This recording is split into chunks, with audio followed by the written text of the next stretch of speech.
ఢిల్లీలో కేంద్ర మంత్రి కిషన్ రెడ్డి మాట్లాడుతున్నారు. ఇప్పుడు లైవ్ లో చూద్దాం. తిట్టడం కోసము, నరేంద్ర మోడీ గారిని విమర్శించడం కోసము, తమ బాధ్యతల నుంచి తమ వైఫల్యాల నుంచి తప్పించుకునేటువంటి ప్రయత్నంలో భాగంగా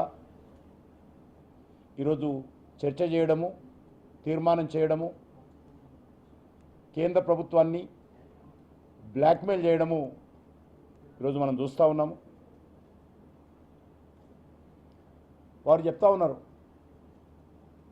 ఢిల్లీలో దీక్ష చేద్దాము, అమరణ నిరాహార దీక్ష చేస్తాం, చచ్చిందాకా దీక్ష చేస్తాం, నాతో కలిసి రావాలని చెప్పి ప్రతిపక్ష నాయకుడికి ముఖ్యమంత్రి విమర్శించేయడము, మరి వాళ్ళ మాటల యొక్క అర్థం ఏంటో ఈరోజు ప్రజలు అర్థం చేసుకోవాల్సిన అవసరం ఉంది.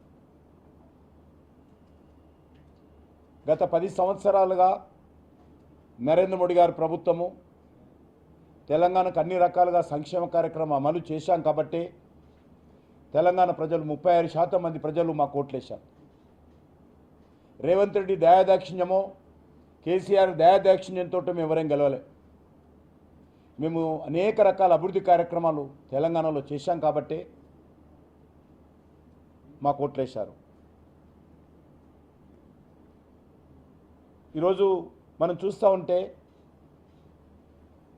తెలంగాణకు మోడీ గారు అందించినటువంటి అనేక రకాల సహకారం పట్ల నాడు బీఆర్ఎస్ పార్టీ, నేడు కాంగ్రెస్ పార్టీ అనేక రకాల అబద్ధాలు ప్రచారం చేస్తూ ఉన్నారు. వీరు ఎన్నికల్లో ప్రజలకు ఇచ్చినటువంటి హామీలు అమలు చేయకుండా వాటి నుంచి తప్పించుకునేటువంటి ప్రయత్నంలో భాగంగానే ఈరోజు అనేక రకాల కుంటి సాకులు చెబుతూ మరి తెలంగాణలో కేంద్ర ప్రభుత్వం గత 10 సంవత్సరాలుగా ఏమీ చేయలేదు, మోడీ గారు ఏమీ చేయలేదు అని అర్థం వచ్చే విధంగా ఇరు పార్టీలు కూడబలుక్కొని ఈరోజు మాట్లాడుతూ ఉన్నారని మనం చేస్తాం. ప్రజలను రెచ్చగొట్టేటువంటి ప్రయత్నం కూడా చేస్తూ ఉన్నారు. మోడీ గారిని విమర్శించినంత మాత్రాన, బీజేపీని విమర్శించినంత మాత్రాన, కేంద్ర ప్రభుత్వాన్ని విమర్శించినంత మాత్రాన మీ అసమర్థత నుంచి, మీ చేతగానితనం నుంచి తప్పించుకుంటామనుకుంటాం పొరపాటు అనే విషయాన్ని ఈ సందర్భంగా నేను ముఖ్యమంత్రి గారికి మనవి చేస్తా ఉన్నాను. రాష్ట్ర ప్రయోజనాల గురించి, దేశ ప్రయోజనాల గురించి చర్చించేటువంటి నీతి ఆయోగ్ను బహిష్కరిస్తామనడము మరి అది ఆయనకు వదిలేస్తూ ఉన్నాము. ఎందుకంటే గత 10 సంవత్సరాలుగా కేసీఆర్ ఏ రకంగానైతే వ్యవహారం చేశారో, ఏ రకమైనటువంటి రాజకీయాలు చేశారో అదే బాటలో ఈరోజు రేవంత్ రెడ్డి ప్రయత్నం చేస్తూ ఉన్నాడు. రేవంత్ రెడ్డి ప్రయాణం చేస్తూ ఉన్నాడు. రేవంత్ రెడ్డి వ్యవహారం చేస్తూ ఉన్నాడు. కాబట్టి ఈరోజు తెలంగాణ ప్రజలు అర్థం చేసుకోవాల్సిన అవసరం ఉంది. ఆ రోజు కూడా రాష్ట్రానికి కేంద్రం ఇచ్చే నిధులు కావచ్చు, రాష్ట్రంలో పన్నుల రూపంలో వచ్చేటువంటి లక్షల కోట్ల రూపాయలు కావచ్చు, వీరందరూ కూడా మరి ఓట్ల కోసం ఆ నిధులన్నిటిని కూడా పోటీలు పడి ఖర్చు చేసి, అదే కాకుండా లక్షల కోట్ల రూపాయలు అప్పులు చేసి, ఆ డబ్బులు కూడా ఓట్ల కోసం ఖర్చు చేసి ఈరోజు రాష్ట్రాన్ని అప్పుల పాలు చేసి దివాలా తీయించి ఈరోజు కేంద్రం మీద నిప్పులు పోయడం చాలా దుర్మార్గమని సందర్భంగా మనం చేస్తూ ఉన్నాను. తమ చేతకాని తనంతో, తన అసమర్థతతో, తమ యొక్క అవినీతితో, పాలన చేతగాక ఈ రెండు పార్టీలు కూడా పోటీలు పడి మోడీ గారిని విమర్శిస్తూ ఉన్నారని సందర్భంగా మనం చేస్తూ ఉన్నాను. మనకందరికీ తెలుసు,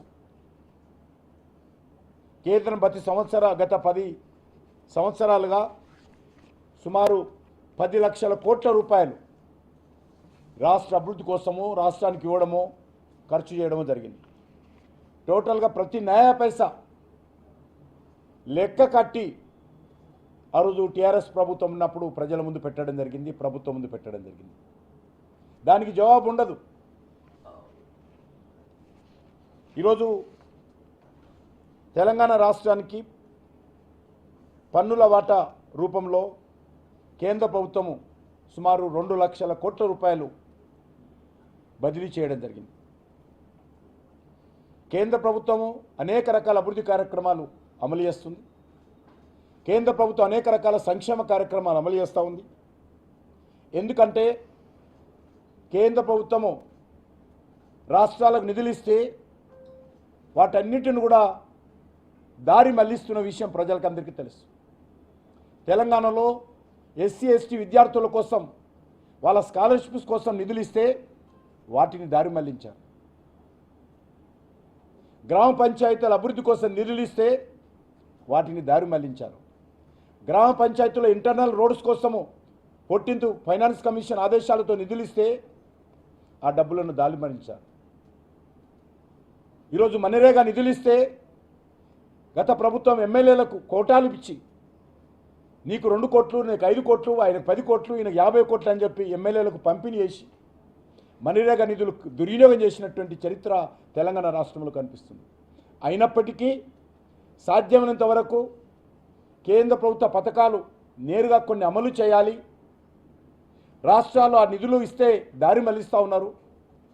ఓట్ల కోసమే ఖర్చు పెడుతున్నారు తప్ప ప్రజల కోసం కానీ, మన పిల్లల భవిష్యత్తు కోసం కానీ, మౌలిక వసతుల కల్పన కోసం కానీ ఆ నిధులు ఖర్చు చేయడం లేదనే విషయంలో మరి చాలా రకాలుగా కేంద్ర ప్రభుత్వం అనేక పథకాలను నేరుగా అమలు చేస్తున్నటువంటి విషయాన్ని ఈరోజు మనవి చేస్తూ ఉన్నాను.